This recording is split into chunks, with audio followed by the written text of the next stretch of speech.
Imagine you're worth $40 billion. Not 40 million, not 400 million, $40 billion.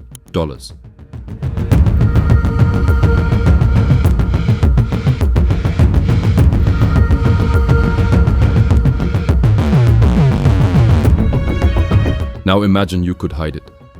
Not from your family, not from your friends, from governments, from journalists, from courts, from the entire apparatus of the state. That's not a fantasy. For a few thousand people on this planet, it's Tuesday. In this video, we're going to pull back the curtain. We're going to follow the money through shell companies, offshore accounts, super yachts, and shadow networks, and show you exactly how the global oligarch class operates. Stay with me, because this is not a conspiracy theory. This is paperwork.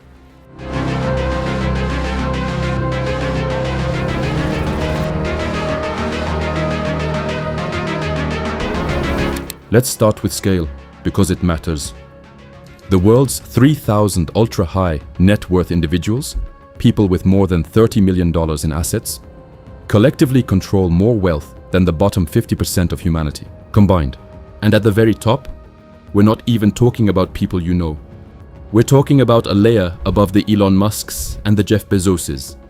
People who have deliberately chosen invisibility. No Forbes ranking, no Instagram, no interviews, just assets, structures, and results. The most powerful man in any room is often the one you've never heard of.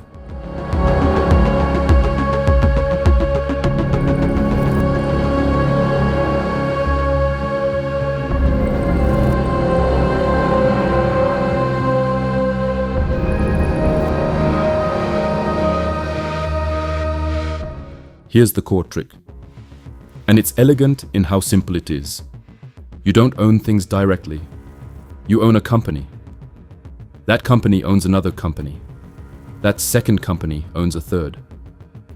Each one registered in a different country, under a different legal system, with a nominee director, a hired placeholder, whose name appears on the documents instead of yours.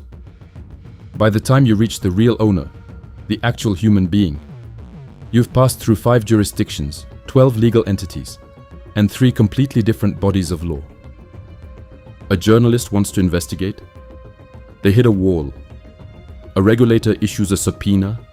It lands in a jurisdiction that doesn't cooperate. A court orders asset disclosure. Which court? Which assets? Which country's law applies? This is not tax evasion. It's tax architecture.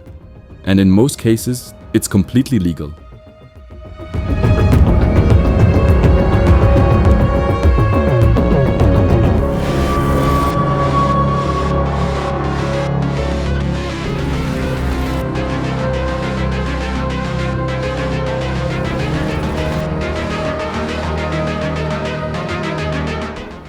Now, let's talk about real estate. Because if shell companies are the structure, property is the vault. In London alone, more than 90,000 properties are owned by anonymous offshore companies. Entire streets in Mayfair, Belgravia, Kensington, dark windows, no residents, no names. Just a registered address in the Cayman Islands and a purchase price that may or may not reflect the real transaction. Why property? Because it's stable, because it appreciates, and because a property bought through an anonymous company leaves no human fingerprint, no name on the deed, no face attached to the transaction. You can walk past $100 million and never know it's owned by the same man who owns the super yacht in Monaco.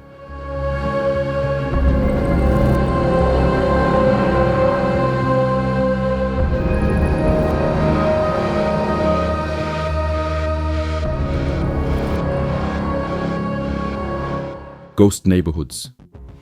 Ghost wealth. In the most expensive cities on Earth, the most expensive buildings are often the most empty. Here's what most people miss. The oligarchs don't do any of this themselves. They have an ecosystem, a professional class, highly educated, incredibly well paid, whose entire career is built around protecting them. Lawyers who find the loopholes, accountants who construct the labyrinths.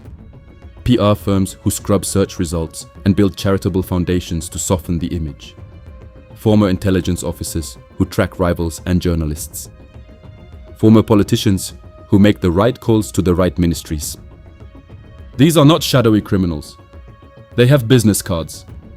They go to Davos. They sit on non-profit boards. They are, in every visible way, pillars of the establishment, and they have rationalized what they do completely. To them, they're just providing a service. The law allows it. Their client pays for it. End of story. The most dangerous part of this system is not the oligarchs. It's the brilliant, respectable people who make it run.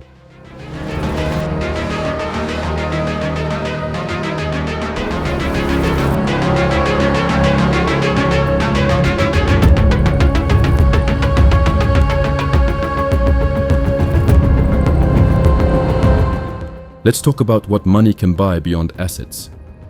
Political donations, legal, disclosed, above board, to the campaigns of people who write tax law.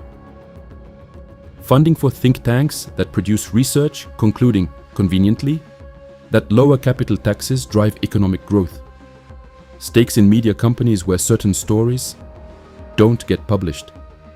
This is not a conspiracy. There is no secret room where these decisions get made.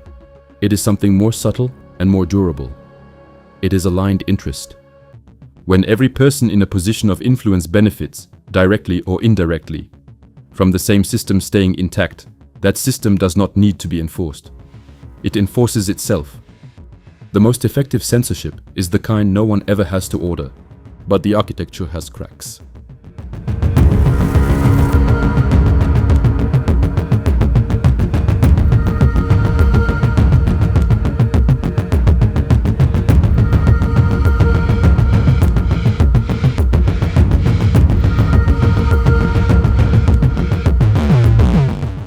In 2016, the Panama Papers exposed 11 million documents from a single Panamanian law firm. World leaders, heads of state, athletes, arms dealers. In 2021, the Pandora Papers went further. 12 million documents, 35 sitting world leaders, 300 public officials across 91 countries. Each leak was a window, a snapshot in time of a system that operates permanently, invisibly, around the clock. And here's the brutal truth about every single one of those leaks. By the time the reporting came out, most of the money had already moved. They are always 3 steps ahead, but every now and then, they're not 4. The yacht is still there, it will be there tomorrow. Because the system that protects it wasn't built overnight. It was built over decades, by brilliant lawyers, accountable to no one, paid better than judges, smarter than regulators, and entirely certain that what they're doing is fine. The question is not whether this is legal. Most of it is. The question is, who wrote the laws, who funds the people who write them, and who benefits when those laws never change? The answer, in every case, is the same.